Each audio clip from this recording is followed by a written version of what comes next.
At ayan mga ka-crypto, sa video naman po na ito ay pag-uusapan po natin ang bagong prediction na inilabas ng kilalang crypto analyst dito na si Dark Defender. Ayan, binatay po niya ito sa isang makasaysayang chart. Ayon po sa kanyang analysis, posibleng umabot po sa XRP sa halagang $1.88 hanggang $2 sa loob lamang ng 2 araw. Ayan, 2 days. Kung saan ginamit niyang basihan ang kaparehong pattern na nangyari po noong November 13, 2024. Ayan.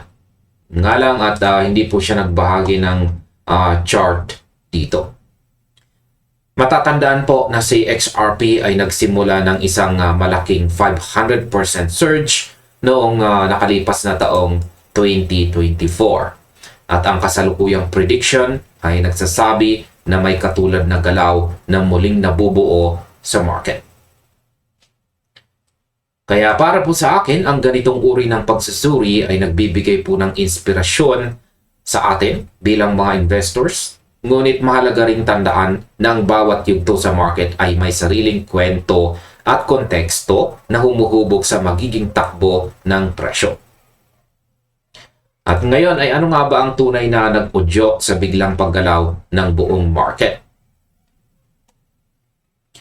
Pumasok po si XRP sa nakaraang linggo habang nakikipagbuno sa ilalim ng $1 na nagpapakita po ng mahabang pagbaba na nagsimula pa noong nakalipas na taong 2025. Subalit ang buong market ay nakaranas po ng matinding pagbabago nang i-announce ng US Treasury na dodoblehin ang kanilang long bond buybacks simula po sa September 9.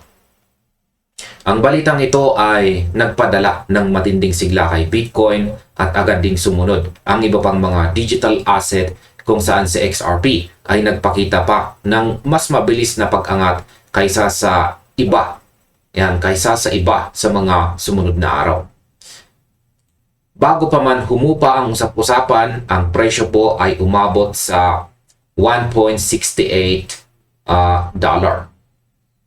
Ayan, $1.68 bago po bahagyang sumagsad at ito ay maglaro sa $1.48 matapos po ang isang maikling pullback. Sa aking pananaw, ang reaction po ng market sa mga hakbang ng pamahalaan ay nagpapakita lamang kung gaano kabilis magbago ang direksyon ng kung gaano po kabilis magbago ang direksyon kapag ang mga malalaking institution tulad po ng US Treasury ay nagbigay ng mga bagong direktiba sa finance. Ngayon ay ano naman ang papel ng White House at ng mga regulators sa pagtaas nito?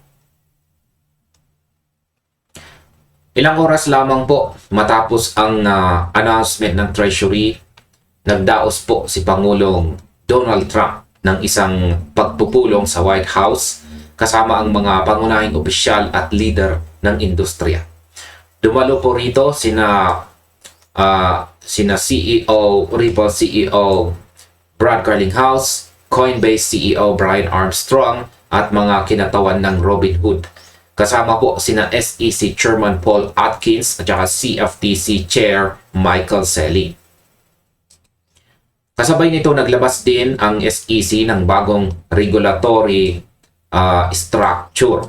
Ayan, new regulatory structure na naglalaman ng 2 fundraising exemption tracks at isang safe harbor provision kung saan ang mga token ay maaaring lumabas sa kategorya ng securities kapag ang kanilang mga network ay nagpapatakbo na ng sarili.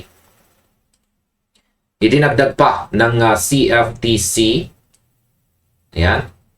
idinagdag pa ng CFTC chairman na ipagpapatuloy po nila ang formal na mga patakaran sa crypto market, mapasa man o hindi ang Clarity Act sa kanilang Senate vote sa September 15.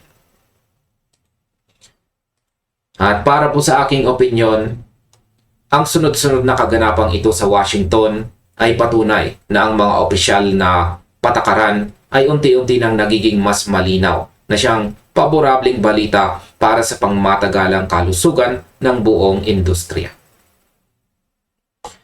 At ngayon ay ano naman ang reaksyon at pananaw ng community sa prediction na ito. Ang mga ganitong reaksyon mula sa community dito po sa post ni Dark Defender ay nagmula po sa pagiging suportado hanggang sa pagkakaroon ng pag-aalinlangan. Maraming mga tagasunod o followers ang nagpahayag ng pag-alala na mawalan ng access sa kanyang mga pagsusuri at hiniling na magpatuloy siya sa pagbabahagi. Habang ang iba naman ay direktang nanawagan kay Elon Musk. Yan, si Elon Musk na ibalik ang kanyang checkmark.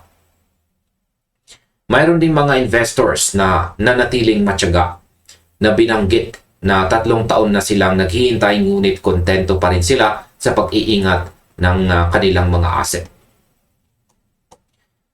Pero sa kabilang banda may mga nagpahayag din ng pagdududa kung saan sinabi ng isang kritiko ng paggamit ng chart noong nakalipas na taong 2024 ay maaring hindi naakbak sa kasalukuyang takbo ng market ngayon dahil po sa pagbabago ng algorithmic activities.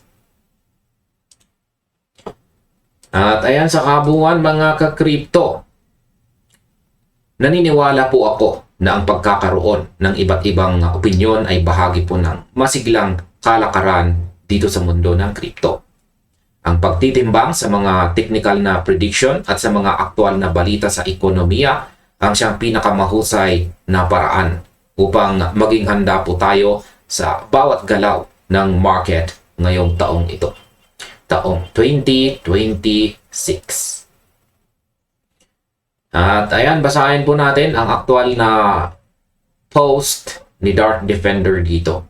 Yan, sabi niya, XRP could reach 1.88 to $2 within 2 days based on the November 13, 2024 pattern. Ayan nga. Halos malapit na rin na maabot ni XRP yung 1.88. Ayan, konti na lang kaso nagkaroon po ng pag-atras si XRP. Ayan, 1.88 to $2. 2 days lamang daw po yan ay magagawang makamit ni XRP. Pero hindi po niya sinabi kung kailan yung eksaktong petsa. Pero malamang ay baka nalalapit na. At yan, wala po kasi siyang pinakita na chart para mas makita natin or mas matansya po natin kung kailan maaaring maganap ang 2 days na kanyang prediction na ito. Yan, dagdag pa niya dito, I will not post on X again until they restore my blue check mark. Ayan. Nagko-complain po siya dito kasi tinanggal yung kanyang blue check mark. Pero kitang-kita po natin dito, ayan po, sa dulo ng kanyang pangalan dito is naibalik naman po yung kanyang blue check mark. Nandyan na siya. Kaya ayan, hanggang dito na lamang po tayo sa video na ito mga ka-crypto. Marami pong salamat sa inyong panunood. At kung nagustuhan po ninyo ang panunood sa video na ito, maaari na rin po ninyong isunod na panoorin ang recommended video natin dito.